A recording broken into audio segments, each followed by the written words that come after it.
Srikakulam main media మిత్రులందరికీ, print and electronic media మిత్రులందరికీ నా హృదయపూర్వకమైనటువంటి నమస్కారం. ఈరోజు ఈ ప్రెస్ మీట్ ఏర్పాటు చేయడానికి గల ప్రధానమైనటువంటి కారణం, ఆమదాలవలస నియోజకవర్గంలో కోన రవికుమార్ గారి కుటుంబం ఏ రకంగా అయితే అన్ని రకాల దోపిడీలు, భూదోపిడీ కానివ్వండి, ఒక ఖనిజ దోపిడీ కానివ్వండి, లేదు ఇసుక దోపిడీ కానివ్వండి, ప్రభుత్వ నిధుల దుర్వినియోగం కానివ్వండి, ఏ రేంజ్లో ఎంత పెద్ద ఎత్తున పాల్పడుతుందో తెలియజేయడం కోసం కొన్ని ఉదాహరణలతో, కొన్ని ఎవిడెన్షియల్గా ఉన్నటువంటి ఇష్యూస్తో ఈరోజు మీ ముందుకు రావడం జరిగింది.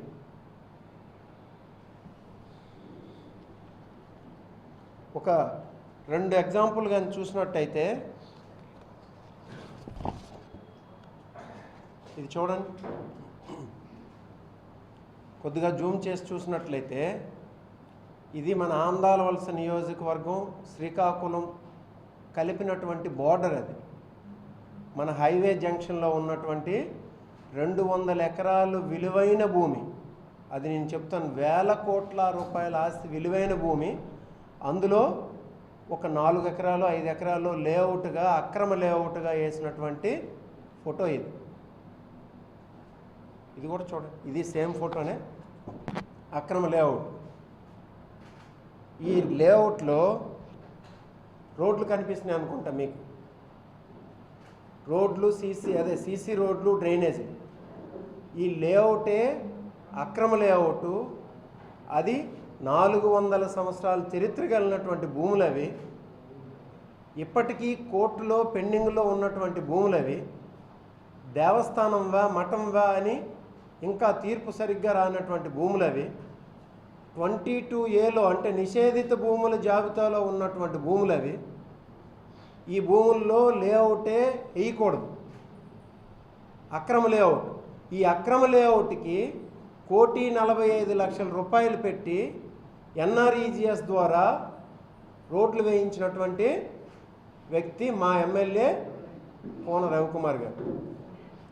దాన్ని చూపించేటువంటి పిక్చర్ ఇది. 1,45,00,000 రూపాయలండి ప్రభుత్వ నిధులతో ఇక్కడ రోడ్లు వేశారు. ఒక ఇల్లైనా ఉందా చూడండి. ఈ లేఅవుట్లో ఒక ఇల్లైనా ఉందా చూడండి, వేసినటువంటి లేఅవుట్లో. పోనీ ఏదైనా ఊరికి ఇది కనెక్టివిటీ ఉండే రోడ్డా ఇది? తన తాలూకా అక్రమ లేఅవుట్కి ప్రభుత్వ నిధులతో రోడ్లనే మంజూరు చేసుకొని వేయించుకున్నాడు. ఇది ఒకటైతే, ఈ ఇష్యూని మళ్ళీ క్లియర్గా ఎక్స్ప్లెయిన్ చేస్తాను, ఒక 10 నిమిషాల్లో ఎక్స్ప్లెయిన్ చేస్తాను. ఇంకా రెండోది, ఇది చూడండి, ఇది విఆర్ గూడెం, పొందూరు మండలం విఆర్ గూడెంలో మేము గతంలో కూడా కంప్లైంట్ చేయడం జరిగింది. విఆర్ గూడెంలో సర్వే నెంబర్ 135లో ఉన్నటువంటి కొండ, గ్రావెల్ కొండ ఇది. దీనిలో గత కొన్ని సంవత్సరాలుగా కోన రవికుమార్ అక్రమ మైనింగ్ చేస్తున్నాడు ఇక్కడ. ఎందుకనంటే దీన్ని ఆనుకొని రోడ్డుకు ఉన్నటువంటి క్రషర్, గణేష్ గాయత్రి స్టోన్ క్రషర్లో అది కోన రవికుమార్ ఒక పార్ట్నర్. ఆ క్రషర్కు ఆనుకొని కొన్ని సంవత్సరాలుగా కోట్లాది రూపాయల గ్రావెల్ మైనింగ్ చేసి, ఇప్పుడు ఆ మైనింగ్ చేసిన దాన్నటువంటి ప్లేస్ని క్లీన్ చేసి 10 ఎకరాలు కారు చౌకగా 7 లక్షల రూపాయల ఎకరా లెక్క అలైనేషన్కి, అంటే కొనుగోలు చేయడానికి అప్లై చేసి ఉన్నాడు కోన రవికుమార్. ఆయన అక్కడ ఎకరా దాదాపు 2 కోట్లు 2.5 కోట్లు ఉంటుంది. అంటే ఒక 25-30 కోట్ల రూపాయల విలువ గల భూమిని 70 లక్షల రూపాయల కంటే, ఎకరా 7 లక్షలు అంటే 10 ఎకరాలు అంటే 70 లక్షల రూపాయలకి కొనుగోలు చేసేదానికి ఎలైనేషన్ కోసం ప్రపోజల్ చేసి పెట్టాడు. అది అంటే మీకు అధికారం ఇచ్చింది ఈ ఆస్తులను దోచుకోవడానిక? గతంలో కూడా చూడండి, ఈ ఫోటో కూడా చూడండి, అదే మైనింగ్ చేస్తున్నటువంటి, అక్రమ మైనింగ్ చేస్తున్నటువంటి ఫోటోలు. ఇప్పుడు దీన్ని ఎలైనేషన్ కోసం పెట్టారు. ఇప్పటికే మీరు చేస్తున్నటువంటి అక్రమాలు ఇన్నీ కాదు, భూదోపిడీలు చేశారు. గతంలో కూడా మీరు 2014-19 మధ్యలో మీరు విప్గా ఉంటున్నప్పుడు 102 ఎకరాలు అక్కడ వెన్నెల వలస దగ్గర ఈ భూములు ఆక్యుపై చేసుకోవాలని చూశారు అక్కడ. దానికి కూడా ఆ రోజు కలెక్టర్ గారు అయినటువంటి ధనుంజయ రెడ్డి గారికి కోర్టుకి అతని దగ్గరికి వెళ్ళి ఆ రోజు వాటిని ఆపడం జరిగింది. ఈరోజు మళ్ళీ ఒక 20-25-30 కోట్ల రూపాయలు విలువైనటువంటి భూమిని మళ్ళీ ఎలైనేషన్ చేసుకోవడం, లీజుకు కాదు ఎలైనేషన్ చేసుకోవడానికి మీరు ప్రయత్నిస్తున్నారు. ఇక్కడ ఈ ఆస్తి అనేది ఏదైతే ఈ బావాజీ మఠం భూములు ఉన్నాయో ఈ ఆస్తి అనేది 100 కోట్ల రూపాయల ఆస్తులు అవి. వాటిని అన్యాక్రాంతం చేయడానికి ప్రయత్నిస్తున్నారు. ఈవెన్ చేశారు కూడా. మీకు అధికారం ఇచ్చింది దేనికోసం? ప్రజల ఆస్తులను కాపాడడం కోసమా? ప్రజల ఆస్తులను తినేయడం కోసమా? ఇసుక దోపిడీ, భూముల దోపిడీ, అధికార మదంతో అధికారంలో ఉన్నటువంటి ద్వారా వచ్చినటువంటి ఈ ప్రభుత్వ నిధులను దుర్వినియోగం చేయడం, అక్రమ కేసులు పెట్టడం, ఇవన్నీ ఆమదాల వలస నియోజకవర్గంలో మా ఎమ్మెల్యే చేస్తున్నటువంటి అక్రమాలు. ఇక ఒక్కసారి మన బావాజీ మఠం భూములు ఏదైతే ఇప్పుడు నేను చెప్పానో 200 ఎకరాలు అది. ఆ మఠం భూముల గురించి కొత్త రోడ్డు ఎకరాలంటే దాదాపు 1000 కోట్ల రూపాయల ఆస్తి అది. ఆ ఆస్తి గురించి ఒక్కసారి మనం దాన్ని చరిత్ర అనేది ఒకసారి చూద్దాం. చరిత్రలోకి వెళ్ళి చూస్తే దాన్ని ఏంటంటే 400 ఏళ్ళ చరిత్ర ఉంది దానికి. ఆ మఠం భూములు ఏంటంటే ములక్దాస్ బావాజీ అని చెప్పేసి ఒక మఠం ఏర్పాటు చేసుకుని ఉన్నటువంటి వ్యక్తి. ఎప్పుడు అది 1600 సంవత్సరాలకు ముందు, 1600 అంటే ఇప్పటికి ఎగ్జాక్ట్గా 425 సంవత్సరాల క్రితం ములక్దాస్ బావాజీ అని చెప్పేసి ఆయన ఒక మఠం ఏర్పాటు చేసుకొని అక్కడ ఉంటే ఆ మఠం తాలూకు పని ఏంటది? చారిటీ, అంటే అన్నదానం చేయడం, లేకపోతే వచ్చినటువంటి వాళ్ళకి షెల్టర్ ప్రొవైడ్ చేయడం. అది చేసుకుంటూ ఉంటే దానికి 1610 నుండి 1800 సంవత్సరాల వరకు కొన్ని గ్రాంట్స్ వచ్చాయి. రాజులు కానీ లేకపోతే తర్వాత ఉన్నటువంటి సంస్థానాలు కానీ కొన్ని గ్రాంట్లు ఇచ్చాయి. అందులో ముఖ్యంగా దాదాపు 1000 ఎకరాలు ఈ జిల్లాలో 1000 ఎకరాలు ఎవరిచ్చారు? మొఘల్ చక్రవర్తులు ఇచ్చారు. మొఘల్ చక్రవర్తులు ఎవరు? షాజహాన్, ఔరంగజేబు. షాజహాన్ వాళ్ళ మదరు హిందూ, తన పేరేంటంటే మాన్మతి బాయ్. ఆవిడేంటంటే కాశీలో ఉన్నటువంటి కేనారాం బాబా అని ఒక పెద్ద ప్రీస్ట్ అతను, అంటే బాబా అని అతని దగ్గర ఈవిడ శిష్యురాలు. కాశీలో ఉన్నటువంటి వ్యక్తి అతను దాదాపు 200 సంవత్సరాలు బతికాడు అతను అంతా గురూజీ అనమాట అతను. ఆ గురూజీ దగ్గర వందలాది మంది శిష్యులు ఉండేవాళ్ళు. ఈ శిష్యులు ఏంటంటే కాశీ నుండి రామేశ్వరం వరకు కంటిన్యూస్గా తీర్థయాత్ర జరుపుతుంటే అప్పుడు షాజహాన్కి ఏంటంటే వాళ్ళ మదర్ మాన్మతి బాయ్ ఆవిడ మదర్ చెప్పడం వల్ల షాజహాన్ 8 దగ్గరలో ఈ సదావర్తి భూముల్ని మఠాలకు కేటాయించి ఉంచారు. 8 దగ్గరలో మన రాష్ట్రంలో పిఠాపురంలో ఉన్నాయి, శ్రీకాకుళంలో ఉన్నాయి, ఒరిస్సాలో జాజ్పూర్లో ఉన్నాయి, చెన్నైలో ఉన్నాయి సదావర్తి భూములు. సదావర్తి అని అంటే సదా అంటే నిత్యం, వృత్తి అంటే పోషణ, సదా వృత్తి, దాన్నే సదావర్తి అంటారు. అంటే నిత్యం పోషణ కోసం ఉపయోగించినటువంటి భూములు అవి. అది చారిటీ కోసమే. ఆ భూముల్ని నాన్ ట్రాన్స్ఫరబుల్, ఇంకొకరికి ట్రాన్స్ఫర్ చేసే అవకాశం లేనటువంటి భూములు అది. దానిలో ఈ కాశీ నుండి రామేశ్వరం వరకు వెళ్ళే సాధువులకి, ఫకీర్లకి వీళ్ళకి నిత్యం అన్నదానం జరిపించి షెల్టర్ ఏర్పాటు చేయడం కోసం ఇక్కడ మన చెక్ పోస్ట్ దగ్గర, మన రాగోల్ దగ్గర ఉన్నటువంటి 200 ఎకరాలు, అలాగే పాతుని వలస దగ్గర ఉన్నటువంటి కొంత భూమి, పాతపట్నం దగ్గర కొంత భూమి, మన బూర్జి మండలంలో తిమడాం అడ్డూరుపేట దగ్గర ఒక కొంత భూమి, ఇవన్నీ కలిపి 1000 ఎకరాలు ఇచ్చారు. ఈ 1000 ఎకరాలు ఈ మఠానికి కేటాయించినటువంటి చక్రవర్తులు ఎవరంటే షాజహాన్, ఔరంగజేబు. ఇది 400 సంవత్సరాల క్రితం ఉన్నటువంటి చరిత్ర ఇది. ఈ భూముల మీద వచ్చినటువంటి ఆదాయం ద్వారా మఠం తాలూకు పోషణ జరిపి ఎవరైతే ఈ సాధువులు ఫకీర్లు వస్తే వాళ్ళ కోసం ఈ షెల్టర్ అనేది ప్రొవైడ్ చేయడం కోసం ఏర్పాటు చేసినటువంటి సదావర్తి భూములు ఇవి. అంతేగాని ఏదో ట్రాన్స్ఫర్ చేసేసి వేరే వాళ్ళు ఉపయోగించుకున్నటువంటి భూములు కాదు.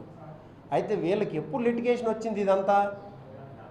1927లో మెడ్రాస్ గవర్నమెంట్ ఒక యాక్ట్ తీసుకొచ్చింది. ఏంటా యాక్ట్ అది? హిందూ రిలీజియస్ ఎండోమెంట్ బోర్డ్ అని. హిందూ రిలీజియస్ ఎండోమెంట్ బోర్డు కింద ఈ మఠాన్ని చేర్చింది. హిందూ రిలీజియస్ ఎండోమెంట్స్ బోర్డు అని 1927 యాక్ట్ ప్రకారం. అప్పుడు 1947లో ఈ బోర్డు కింద ఈ 1000 ఎకరాలని చేర్చుతూ ఒక నోటీస్ ఇచ్చింది ఈ మఠానికి. దీన్నే పుహారి ఫకీర్ సదావత్తి మఠం అంటారు, దాన్నే టకియా మఠం అంటారు, సకియా మఠం అంటారు. అప్పుడు ఇచ్చినటువంటి నోటీస్ 1947లో నోటీస్ ఇస్తే 1947లో వీళ్ళు ఏం చేశారంటే ఇది ఎండోమెంట్స్ కింద రాదు, అక్కడ ఉన్నటువంటి జగన్నాథ స్వామి టెంపుల్ అనేది ప్రైవేట్ టెంపుల్, అది ఆ భూములన్నీ మాకు చెందుతాయని చెప్పేసి అప్పట్లో విశాఖపట్నం డిస్ట్రిక్ట్ కోర్టుకు ఉంటే డిస్ట్రిక్ట్ కోర్టులో వెళ్ళి పిటిషన్ వేశారు. పిటిషన్ వేస్తే ఎప్పుడైతే మొఘల్ చక్రవర్తులు ఈ భూములు ఇచ్చేసరికి ఆ టెంపుల్ లేదు అని చెప్పేసి అది ఇండివిజువల్ మఠమే అని చెప్పేసి మన విశాఖపట్నం కోర్టు తీర్పు ఇవ్వడం జరిగింది. దాని మీద మళ్ళీ హిందూ రిలీజియస్ ఎండోమెంట్స్ బోర్డు వాళ్ళు హైకోర్టుకి వెళ్ళారు. హైకోర్టుకు వెళ్తే హైకోర్టు ఏం చేసింది, ఎండోమెంట్స్కి ఫేవర్గా తీర్పు ఇచ్చింది. అప్పుడు 1959లో ఏం చేశారు, ఈ మఠం వాళ్ళు మళ్ళీ సుప్రీంకోర్టు వెళ్ళారు.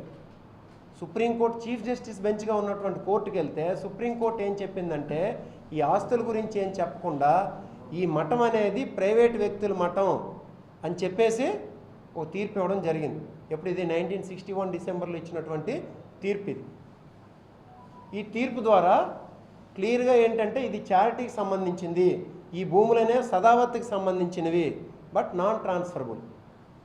ఎప్పుడైనా చారిటీకి సంబంధించినవైనా ఎండోమెంట్స్కి సంబంధించినవైనా నాన్ ట్రాన్స్ఫరబుల్. ఎప్పుడైతే 1947లో ఈ లిటిగేషన్ వచ్చిందో 1947 నుండి 22A పెట్టారు ఈ భూములన్నింటినీ కూడా. 22A అంటే నాన్ ట్రాన్స్ఫరబుల్, 22A(1) కింద పెడితే ఇంకా రిజిస్ట్రేషన్స్ కూడా జరగవు 1947 నుండి. ఆ తర్వాత ఏమైంది, 1973లో ల్యాండ్ రిఫార్మ్ యాక్ట్ వచ్చింది. ల్యాండ్ సీలింగ్ అంటే హోల్డింగ్ ఎగ్నెస్ట్ అగ్రికల్చర్ ల్యాండ్ 1000 ఎకరాలు వీళ్ళకు ఉన్నాయి. ఈ 1000 ఎకరాల భూములు ఏంటంటే ల్యాండ్ సీలింగ్ కింద వస్తాయి. మీరు ప్రైవేట్ అన్నారు కాబట్టి మీరు వచ్చేసేమో ల్యాండ్ సీలింగ్ ట్రిబ్యునల్ దగ్గరకు వచ్చి మీరు ఆ ఎక్సెస్ ల్యాండ్స్ అనేవి మీరు రిటర్న్స్ ఫైల్ చేయండి, మీ ల్యాండ్స్ తో ఫిక్సేషన్ జరుపుకోండి అని చెప్పేసి ఒక నోటీస్ ఇచ్చారు. ఎప్పుడు అది 1992లో ఎండోమెంట్స్ డిపార్ట్మెంట్ వాళ్ళు మన ల్యాండ్ సీలింగ్ ట్రిబ్యునల్ వాళ్ళు ఒక నోటీస్ ఇచ్చారు. ఇస్తే అప్పుడు ఏం చేశారు, వీళ్ళు మళ్ళీ కోర్టుకు వెళ్ళారు, హైకోర్టుకి. ఈ ల్యాండ్స్ అనేవి చారిటబుల్ ట్రస్ట్ కింద వస్తుంది, ఎడ్యుకేషనల్ ఇన్స్టిట్యూషన్స్ కానీ ఎండోమెంట్స్ కానీ చారిటబుల్ ట్రస్టులు కానీ సెక్షన్ 23 ప్రకారం ఎక్సెంప్షన్ పొందుతాయి. అంటే ఏంటి, ల్యాండ్ సీలింగ్ యాక్ట్ కింద రాదు అని చెప్పేసి వీళ్ళు కోర్టుకు వెళ్ళారు. 92లో వీళ్ళే ఫస్ట్ ఇండివిజువల్ అని చెప్పేసి సుప్రీంకోర్టుకి వెళ్ళారు. మళ్ళీ 92లో వీళ్ళే వెళ్ళి ఏం చేశారు, ఇది చారిటబుల్ ట్రస్ట్ కింద వస్తుంది, ల్యాండ్ సీలింగ్ మాకు వర్తించదు, మాకు ఎక్సెంప్షన్ ఇవ్వండి అని చెప్పేసి కోర్టుకు వెళ్ళారు. కోర్టు ఏం చెప్పింది, మీకు ఎక్సెంప్షన్ ఏమైనా కావాలంటే ల్యాండ్ ట్రిబ్యునల్ దగ్గరికి వెళ్ళండి. ట్రిబ్యునల్ అంటే ఏంటి, అది ఒక కోర్టే, మీరు మా దగ్గర డైరెక్ట్ రానవసరం లేదు, ల్యాండ్ ట్రిబ్యునల్ దగ్గరికి వెళ్ళండి, ట్రిబ్యునల్ దగ్గరికి వెళ్ళి మీరు క్లెయిమ్ చేసుకోండి అని చెప్పారు. చెప్తప్పుడు వెళ్ళి మళ్ళీ ట్రిబ్యునల్ దగ్గరికి వెళ్తే వీళ్ళు ఏమని పెట్టారు, చారిటబుల్ ట్రస్ట్ అని పెట్టారు. పెట్టగానే 94లో మళ్ళీ ఒక నోటీస్ ఇచ్చింది మన హిందూ ఎండోమెంట్ డిపార్ట్మెంట్ వాళ్ళు, రిలీజియస్ అండ్ ఎండోమెంట్ డిపార్ట్మెంట్ వాళ్ళు ఏమని నోటీస్ ఇచ్చారు, మీరు చారిటబుల్ ట్రస్ట్ అని ఇప్పుడు అన్నారు కదా, మీరు దీన్ని చారిటబుల్ ట్రస్ట్ కింద డిక్లేర్ చేయండి అని చెప్పేసి ఒక నోటీస్ పంపించారు. అప్పుడేమవుతుంది, ఇవన్నీ కూడా ఎండోమెంట్స్ కింద వెళ్ళిపోతాయి ఈ ల్యాండ్స్ అన్నీ కూడా. అప్పుడు మళ్ళీ 94లో మళ్ళీ ఒక కేసు వేశారు వీళ్ళు వెళ్ళి, లేదు మేము మళ్ళీ మాది ఇండివిజువల్ అని చెప్పి. అర్థమవుతుందండి. 61లో చారిటబుల్ ట్రస్ట్ కాదు ఇండివిజువల్ అని సుప్రీంకోర్టులోకి వెళ్ళారు. మళ్ళీ 92లో ఈ చారిటబుల్ ట్రస్ట్ ల్యాండ్ సీలింగ్ నుండి తప్పించుకోవడం కోసం ఇవి మేము మళ్ళీ చారిటబుల్ ట్రస్ట్ అని వెళ్ళారు. మళ్ళీ 94లోన మేము ఇండివిజువల్ అని వెళ్ళారు. ఇండివిజువల్ వెళ్ళేసరికి ఏం చేశారు, మీ డిప్యూటీ కమిషనర్ ఎండోమెంట్స్ దగ్గరికి వెళ్ళి మీ డాక్యుమెంట్స్ అన్నీ చూపించండి, మీరు ఇండివిజువల్ అన్నారు కదా అని మళ్ళీ కోర్టు తీర్పు ఇచ్చింది. ఎప్పుడు ఇచ్చింది, ఇది 94లో వెళ్తే 2006లో ఇచ్చింది. 2006లో ఇచ్చేసరికి వీళ్ళకి అప్పుడు అర్థమైంది, ఇప్పుడు మళ్ళీ మనం ఈ భూమిని ప్రొటెక్ట్ చేయలేం. ఇక అప్పుడు తయారయ్యారు మన కోన రవికుమార్ గారి కుటుంబ సభ్యులు, వీళ్ళందరూ తయారై ఈ అన్యాక్రాంతం చేయడం, వీళ్ళు కూడా కొద్ది విడతలుగా ఈ భూములు అమ్మేయడం స్టార్ట్ చేశారు. ఎందుకు, ఈ ప్రొటెక్ట్ చేసుకోలేము మనం, ఈ కాస్ట్లీ భూములు ఇవి, మనం ఇప్పుడు ఉన్నదాంతో అన్రిజిస్టర్డ్గా డాక్యుమెంట్ రిజిస్టర్ చేసి డబ్బులు సంపాదించుకుందాం అని చెప్పేసి ఒక ఆలోచనతో ఈ మఠం వాళ్ళు ఏం చేశారు, ఇక అన్రిజిస్టర్డ్గా అమ్మడం స్టార్ట్ చేశారు. అమ్మడం స్టార్ట్ చేస్తే అప్పుడు ఎవరో మీలాంటి వాళ్ళు నాలాంటి వాళ్ళు ఏం చేశారంటే 2009లో లోకాయుక్తలో వేశారు. లోకాయుక్తలు ఫిర్యాదు చేశారు, ఈ కాస్ట్లీ ల్యాండ్స్ వీటిని అన్యాక్రాంతం చేస్తున్నారని. అది పిటిషన్ స్వీకరించి లోకాయుక్త ఏం చేసింది, ఎండోమెంట్స్ డిపార్ట్మెంట్ వాళ్ళు నోటీస్ చేసింది మీరేం చేస్తున్నారని. ఎండోమెంట్ డిపార్ట్మెంట్ వాళ్ళు అప్పుడు ఏం చేశారు, మేము ఇది ప్రొటెక్ట్ చేసుకుంటున్నాం, మా ఆధీనంలోకి తెచ్చుకుంటున్నాం అని చెప్పేసి లోకాయుక్త రిప్లై ఇచ్చారు. రిప్లై ఇవ్వడంతో మీరు ఫోర్స్ఫుల్గా మా ల్యాండ్స్ లాక్కుంటారా అని మళ్ళీ చెప్పేసి 2009లోన మళ్ళీ కోర్టుకు వెళ్ళారు ఈ మఠం వాళ్ళు. చూడండి, 2009లో వెళ్తే 2024లో వెళ్ళినటువంటి ఈ బావాజీ మఠం తాలూకా వ్యక్తులకు ఎగనెస్ట్గా వేసినటువంటి పిటిషన్ని 2024లో జడ్జిమెంట్ ఇస్తూ డిస్మిస్ చేసింది. అంటే పూర్తిగా ఈ మఠం భూములు అనేవి ఈ సదావతి భూములు అనేవి సదావతికి చెందినవే, ఇంకా ఈ మఠం ఇండివిజువల్ కాదు, వాళ్ళు ఎవరు పర్సనల్గా ఈ ల్యాండ్స్ని ఎన్క్రోచ్ చేయడానికి లేదని చెప్పేసి తీర్పిచ్చి 2024 డిసెంబర్లో డిస్మిస్ చేసింది వాళ్ళు వేసినటువంటి కేసుని. అప్పుడు గవర్నమెంట్ ఆఫ్ ఆంధ్రప్రదేశ్ ఏం చేసింది, ఎండోమెంట్ డిపార్ట్మెంట్కి చెప్పి కలెక్టర్కి నోటీస్ చేసి ఈ భూములన్నింటినీ కూడా మీరు హ్యాండ్ ఓవర్ చేసుకోండి. ఇక్కడ ఉన్నటువంటి డిప్యూటీ కమిషనర్ ఎవరు, అరసవల్లి దేవస్థానం తాలూకు ఎగ్జిక్యూటివ్ ఆఫీసర్కి ఎండోర్స్ చేసి ఈ భూములన్నీ హ్యాండ్ ఓవర్ చేసుకోమని చెప్పి, తహసీల్దార్ని పెట్టి సర్వే చేయించమని చెప్పి, ఎవరెవరైతే ఇక్కడ ఎన్క్రోచర్స్ ఉన్నారో వాళ్ళందరికీ నోటీస్ చేయమని చెప్పి ఆర్డర్ చేయడం జరిగింది. ఇది కూడా కలెక్టర్ గారు మనం గత 7వ నెలలో మేము పెట్టినటువంటి నోటీస్కి అంటే ఇచ్చినటువంటి కంప్లైంట్కి కలెక్టర్ గారు కూడా ఈ సేమ్ దీన్నే రిప్లై ఇచ్చారు. నేను ఇచ్చినటువంటి కంప్లైంట్కి కలెక్టర్ గారు ఇచ్చినటువంటి రిప్లై నోటీస్ మీకు కావాలంటే రిప్లై నోటీస్లో ఉన్నటువంటి ఒక కీ పాయింట్ మీకు చదువుతాను, మీకు ఒక్క నిమిషంలో కానీ వినట్టయితే. Fakir Sadavati of Bondulipuram have no right on the mutt property. The entire charge of the mutt has to be taken over from the Pozari Fakir Sadavati by the executive officer of Sri Suryanarayan Swami Devasthanam Arasvalli. It is further reported that the entire mutt property was published under section 22A(1)(c) of the AP Registration Act 1908. Hence, there is no possibility to transfer of the mutt property through registrations. Immediately after assuming the charge of the mutt, the entire immovable properties have to be surveyed with the help of Tahsildars, and all encroachers shall be evicted, duly issuing notices under section 83 of the Amendment Act 2023. ఇది collector గారికి government ఇచ్చినటువంటి దేని ప్రకారం court తీర్పు ప్రకారం ఇచ్చినటువంటి order copy ఇది. అది మాకు నేను ఇచ్చినటువంటి కంప్లైంట్కి ఆయన ఇచ్చినటువంటి రిప్లైలో చెప్పినటువంటి ఇష్యూస్ ఇది. అంటే చూడండి, ఇది జరుగుతున్నటువంటి చరిత్ర ఒక్కసారి చూడండి.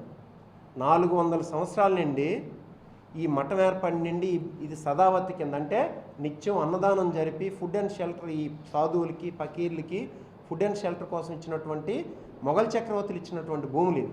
ఈ మొఘల్ చక్రవర్తులు ఇచ్చారని నేను చెప్పక్కర్లే, మొన్న ఎవరెవరో పేలుతున్నారు వాళ్ళకి తెలియదని చెప్పేసి సుప్రీంకోర్టుకి వేసినటువంటి ఎఫిడవిట్లో వాళ్ళే చెప్పారు, ఆ బావాజీ మఠం తాలూకు వాళ్ళే చెప్పారు. ఈ సుప్రీంకోర్టు 1959లో వెళ్ళినటువంటి ఎఫిడవిట్ ఇది. ఇందులో క్లియర్ చెప్పారు ఔరంగజేబు ఇచ్చినట్టు, ఈవెన్ డాక్యుమెంట్స్ కూడా ఉన్నాయని చెప్పేసి వాళ్ళు పెట్టినటువంటి ఎఫిడవిట్ ఇది. తెలియక ఎవరెవరు ఏదో మాట్లాడుతారు కానీ. సో ఇదేంటంటే ఇనామ్ ల్యాండ్స్ అయినా లేకపోతే మట్ ల్యాండ్స్ అయినా లేకపోతే డిస్ప్యూటెడ్ ల్యాండ్స్ అయినా 22A పెట్టేస్తారు నిషేధిత భూముల జాబితాలు. దీనిలో ఎటువంటి రిజిస్ట్రేషన్స్ జరగవు. ఇప్పుడు ఏం చేస్తున్నారు వీళ్ళు, గవర్నమెంట్ కానీ లేకపోతే ఇటు మఠం కానీ 75-80 సంవత్సరాలు బట్టి కోర్టుల్లో రకరకాల కేసులు వేసి పోరాడుతున్నాయి. ఈ భూములన్నీ ఎవరి దగ్గర ఉన్నాయి, కొన్ని వందల సంవత్సరాల నుండి కూడా రైతుల దగ్గర, చిన్న రైతుల దగ్గర ఉన్నాయి, చిన్న సన్నకారు రైతుల దగ్గర ఉన్నాయి. ఈ రైతులు ఏంటంటే పంటను పండించి వచ్చినటువంటి ఆదాయంలో కొంత పోర్షన్ ఏంటంటే మఠానికి ఇచ్చేవాళ్ళు. ఆ ఇచ్చిన పోర్షన్ ద్వారా మఠం ఆదాయం సమకూర్చుకొని ఈ సదావత్ అనేది జరిపేది. సదావత్ అనేది ఇంకొక మఠంలా కాదు, ఇట్ ఈస్ ఏ ప్రాక్టీస్, సనాతన ధర్మం లాంటి ప్రాక్టీస్ అది. సదావతి అంటే ఒక దగ్గర లేవు ఇవి, సదావతి భూములు అనేవి ఇండియా మొత్తం ఉన్నాయి. అవి అంటే నిత్యం అన్నదానం జరపడం కోసం చేసినటువంటి ప్రాక్టీసెస్ ఇవి. వీటిని ట్రాన్స్ఫరబుల్ కాదు అసలు. అమరావతిలో ఉన్నటువంటి దేవాలయానికి 70 ఎకరాలు చెన్నైలో ఉన్నాయి అమరావతి ఏది సదావర్తి భూములు. వాటి గురించి అసలు ఇవి నాన్ ట్రాన్స్ఫరబుల్ అని చెప్పేసి హైకోర్టు తీర్పిచ్చింది అప్పుడు. ఇప్పుడు 2021లో ఉన్నాయి అమరావతిలో ఉన్నటువంటి దీనికి. నేను అది కూడా చూపిస్తాను నేను కావాలంటే. అంటే అంత క్లియర్గా ఈ భూముల గురించి నిషేధించారని చెప్పేసి చెప్పారు. అది అలాంటి భూముల్ని ఇప్పుడు గవర్నమెంటు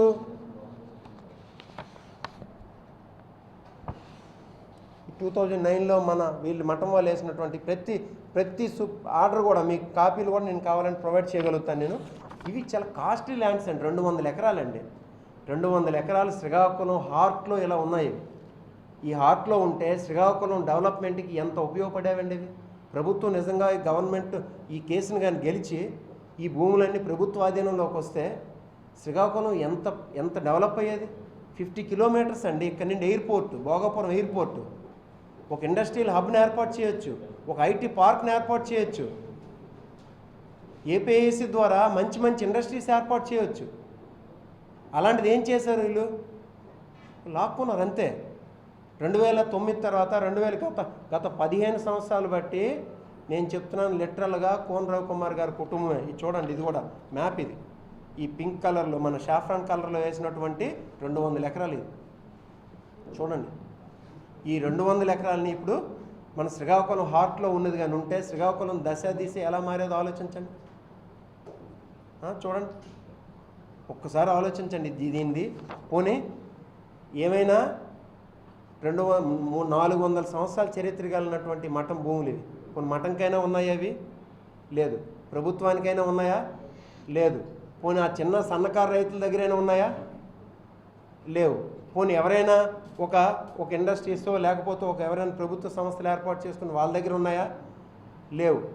ఈ ఏదో చూడండి, ప్రభుత్వం మఠం తన్నుకుంటే పిల్లి తన్నుకొని ఈ రొట్టె మొక్కను కోత ఏదో పట్టుకెళ్ళిపోయినట్టు ఈ తగువులంతా దేని పనికొచ్చి అంటే మన కోన రవికుమార్ గారి కుటుంబానికే పనికొచ్చింది. కోట్ల రూపాయల ఆస్తిని దోచేశారు. ఇది అక్షర సత్యం. ఇది. సో ఇప్పటికైనా నేను ఈ భూముల గురించి ఏంటి రిక్వెస్ట్ చేస్తున్నానంటే, కోన రవికుమార్ గారికి నిజంగా చిత్తశుద్ధి ఉంటే అక్కడ పాపము 100 సంవత్సరాలు బట్టి 100 సంవత్సరాలు అంటున్నాను 100 సంవత్సరాలు బట్టి చిన్న సన్నకారు రైతులు అక్కడ సాగు చేశారు. ఆ కుటుంబ సభ్యులే ఇప్పుడు తోటాడ, అక్కివరం, గోపీనగర్ ఏరియాలో ఉన్నారు. వాళ్ళకైనా చెందినట్టు చూడండి. ఎంతటి దౌర్భాగ్యం అంటే పాపం ఎవరో చిన్న ఉద్యోగస్తులు కానీ చిన్న కుటుంబాలు కానీ ఇక్కడ వాళ్ళకి తెలియక, ఈ తాలూకు చరిత్ర తెలియక వాళ్ళు వచ్చి స్థలం కొని ఇల్లు కొట్టుకుంటే ఆ ఇంటికి మేటర్ ఇవ్వడానికి నీ కుటుంబ సభ్యులు 50,000 రూపాయలు 60,000 రూపాయలు దండుకుంటున్నారంటే ఇంకంతకన్నా హీనమేమని చెప్పండి. ఇందుక నీకు అధికారం ఇచ్చింది. 50,000 రూపాయలు 60,000 రూపాయలు ఒక మీటర్ కోసం దండుకుంటున్నారండి. ఇది నిజం కాదా చెప్పమానండి. వాళ్ళకు పోయిన కట్టుకున్న వాళ్ళు ఎవరో చిన్న ఉద్యోగస్తులు, చిన్న కుటుంబాలు కలిగిన వాళ్ళు, వాళ్ళకి తెలియకేదో కొనుక్కున్నారు. వీళ్ళు ఏం చేశారు? వీళ్ళు మఠం దగ్గరికి వెళ్ళి ఆ బావాజీ, గంగాధర్ బావాజీ అని ఒక ఉండేవాడు, అంతకుముందు ఉండేవాళ్ళు ఎవరు 12 మంది ఉన్నారు. వాళ్ళు ములక్దాస్ బావాజీ నుండి ఇప్పుడు వచ్చినంత వరకు 2024 ఇప్పుడు వచ్చినంత వరకు ఎవరు 2023లోనే ఎప్పుడో ఆయన రఘువీర్ దాస్ బావాజీ చనిపోయాడు అనుకుంటా. అతను కూడా ఎలా చనిపోయాడో తెలియదు. విషప్రయోగం ద్వారా చనిపోయారు అంటున్నారు. అతను చచ్చిపోయినంత వరకు పాపం ఈ మఠం తాలూకు భూములు ఏవి కూడా వాళ్ళకి లేవు, ప్రభుత్వానికి లేవు. వీళ్ళు వచ్చి చిన్న ఇల్లు కట్టుకుంటే వాళ్ళ దగ్గర డబ్బులు కలెక్ట్ చేస్తారంటే ఇంకా అర్థం ఏంటి చెప్పండి. నువ్వు గవర్నమెంట్లో నువ్వు ఒక పార్ట్గా ఉండి ప్రభుత్వ భూములకి కస్టోడియన్ కింద ఉండాలి. యాక్చువల్గా ఆ కస్టోడియన్ కింద ఉండాల్సింది పోయి తిరిగి ప్రభుత్వ భూములు స్వాహా చేస్తుంటే, నేను ఒక్కటి నిజంగా చెప్తున్నాను, కోన రవికుమార్ గారు అయితే లాభాపేక్ష లేకుండా ఏ అభివృద్ధి పని కూడా చేయడు ఆయన. ఇప్పుడు రోడ్లు వేస్తున్నామని చెప్తున్నారు. రోడ్లన్నీ నాసిరకం రోడ్లే, కాంట్రాక్ట్లన్నీ వాళ్ళ అన్నయ్యకే. చూడండి, ఇప్పుడు ఎక్కడికక్కడ పెచ్చులు ఊడిపోతున్నాయి రోడ్లు. ఆల్రెడీ మీద బీటీ రోడ్లు వేస్తున్నారు, తారు రోడ్లు అంటే 2 ఇంచులు తలసి తారు అండి. ఒకసారి చూడండి. ఇంకా ఇసుక దోపిడా, కోట్ల రూపాయలు రోజు దండుకుంటున్నటువంటి వ్యక్తి. ఇది కాక ఇప్పుడు ఇంకొకటి ఉంది. రెండోది, ఇప్పుడు ఈ ఒక విషయం అయితే, రెండోది ఏంటంటే విఆర్ గూడెం దగ్గర ఉన్నటువంటి కొండ. ఆల్రెడీ చూపించాను. ఈ కొండ ఏం చేశాడు? కొన్ని సంవత్సరాల నుండి ఒక 15-20 సంవత్సరాల నుండి. దీని వెనక ముందేమో స్టోన్ క్రషర్ ఉంది, గారపేట కృష్ణాపురం అంటారు. కృష్ణాపురం దగ్గర గణేష్ గాయత్రి అని ఒక స్టోన్ క్రషర్ ఉంది.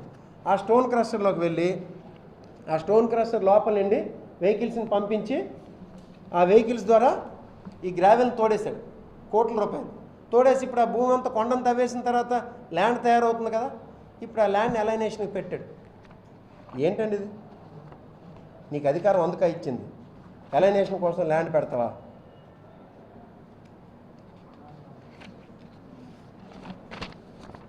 వీళ్ళు ఎన్ని అక్రమాలు ఉన్నాయనుకుంటున్నారండి. అలైనేషన్ కోసం పెట్టి ల్యాండ్ అని 7 లక్షల రూపాయలు పెట్టేసి ఇది బయటకు మా పార్టీ వాళ్ళందరూ ఇప్పుడు ఏదో దాని మీద పోరాడుతున్నారని చెప్పేసి ఏం చేశాడంటే,